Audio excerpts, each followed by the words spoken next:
देखो electric flux का मतलब क्या होता है, इलेक्ट्रिक फील्ड लाइन की संख्या, नंबर, जितना ज्यादा इलेक्ट्रिक फील्ड लाइंस सरफेस से ज्यादा जाएगा, पासेस थ्रू होगा, उतना ज्यादा इलेक्ट्रिक फ्लक्स बनेगा। और मैग्नेटिक फ्लक्स की बात करें तो जितना ज्यादा मैग्नेटिक फील्ड लाइन एरिया से पासेस थ्रू होगा, उतना ज्यादा मैग्नेटिक फ्लक्स होगा। तो हम कह सकते हैं कि इलेक्ट्रिक फ्लक्स और मैग्नेटिक फ्लक्स, फॉर अगर इलेक्ट्रिक फ्लक्स की मैं बात करूं कि किस फैक्टर पर डिपेंड करता है, यानी कि मैं बात करूं कि depend on which factor, depend on which factor, किस फैक्टर पर डिपेंड करता है। अगर मैं बात करूं तो पहला मैं आपको बताने की कोशिश करता हूं कि जो पहला करता है इलेक्ट्रिक फ्लक्स, वो डिपेंड करता है इलेक्ट्रिक फील्ड पर। जितना ज्यादा इलेक्ट्रिक फील्ड होगा, इलेक्ट्रिक फ्लक्स उतना ज्यादा होगा, सिंपल सी बात है। और दूसरा डिपेंड करता है आपका कि इलेक्ट्रिक फ्लक्स जो होगा ना, वो एरिया पर भी डिपेंड करता है। तुम भी सोचो कि जितना ज्यादा, एक एरिया छोटा है, एक एरिया बड़ा है, तो बताओ ज्यादा इलेक्ट्रिक फ्लक्स किसमें हो सकता है जी? ज्यादा एरिया से, क्योंकि ज्यादा एरिया रहेगा तो ज्यादा इलेक्ट्रिक फील्ड जाएगा ना, और कम एरिया रहेगा तो कम जाएगा। तो कम एरिया से कम आपका electric field lines passes through होगा। और इलेक्ट्रिक फ्लक्स कहता है कि जितना ज्यादा इलेक्ट्रिक फील्ड जाए तो कम एरिया से कम में जाएगा तो कम इलेक्ट्रिक फ्लक्स बनेगा। तो अगर एरिया ज्यादा है तो इलेक्ट्रिक फ्लक्स भी ज्यादा है। दैट मींस ये इलेक्ट्रिक फ्लक्स जो होता है वो सरफेस एरिया के भी डायरेक्टली प्रोपोर्शनल होता है, मतलब ये सब डायरेक्टली प्रोपोर्शनल है।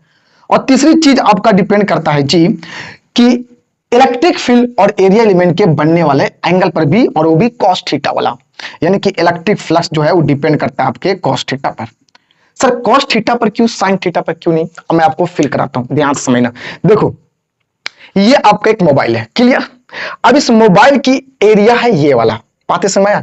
ये मोबाइल की एरिया, और इसको बोलते हैं एरिया का एरिया एलिमेंट होगा ऊपर की तरफ। मान लेना कि ये आपका जो मार्कर है ना, खड़ा तो शायद नहीं हो सकता है, ये जो आपका मार्कर है, चले खैर इसे याद रखना, ये जो आपका मार्कर है, इस मार्कर की एरिया वेक्टर, देखो सॉरी मार्कर है, क्लियर। और यहां पर एक मोबाइल है, तो इस मोबाइल की जो एरिया है उसकी एरिया वेक्टर ऊपर की तरफ है, ये ऊपर की तरफ हुआ, क्लियर है।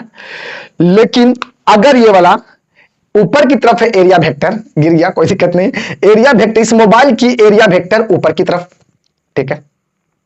और इलेक्ट्रिक फील्ड लाइंस अगर इस एरिया के ही परपेंडिकुलर नीचे से पास शुरू हुए तो इलेक्ट्रिक फील्ड लाइंस अंदर से पास होकर ऊपर की ओर आ रहा, क्लियर है ना। और एरिया वेक्टर भी ऊपर की तरफ है, तो दोनों के बीच का एंगल कितना होगा? 0 डिग्री।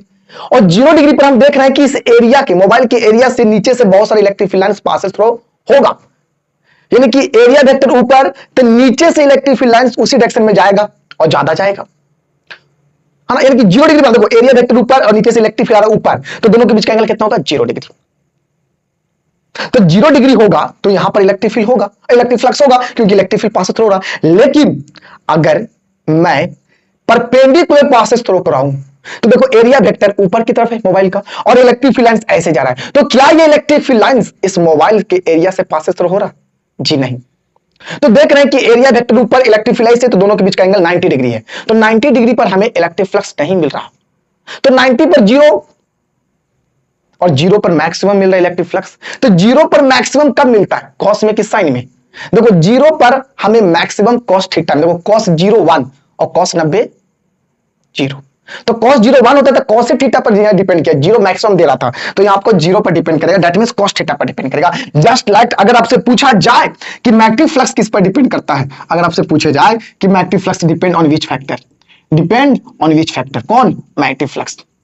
अगर मैग्नेटिक फ्लक्स किस पर डिपेंड करता है तो वही बात बोलेंगे कि मैग्नेटिक फ्लक्स होता है वो भी मैग्नेटिक फील्ड पर डिपेंड करता है, equation first. And magnetic flux जो होता है वो भी एरिया पर डिपेंड करता है, equation third second. And magnetic flux जो होता है वो भी cos थीटा पर डिपेंड करता है। और तीनों को मिला दोगे तो आपका फॉर्मूला निकल के आ जाएगा फाई ई बराबर, यहां पर आ जाएगा आपका ई ए cos थीटा, देखिए ई ए cos थीटा, और यहां से आपका हो जाएगा फाई बी बराबर बी ए cos थीटा, जहां आपको पता है कि बी का मतलब मैग्नेटिक फील्ड, ए का मतलब area element, theta magnetic field और एरिया के बीच की एंगल।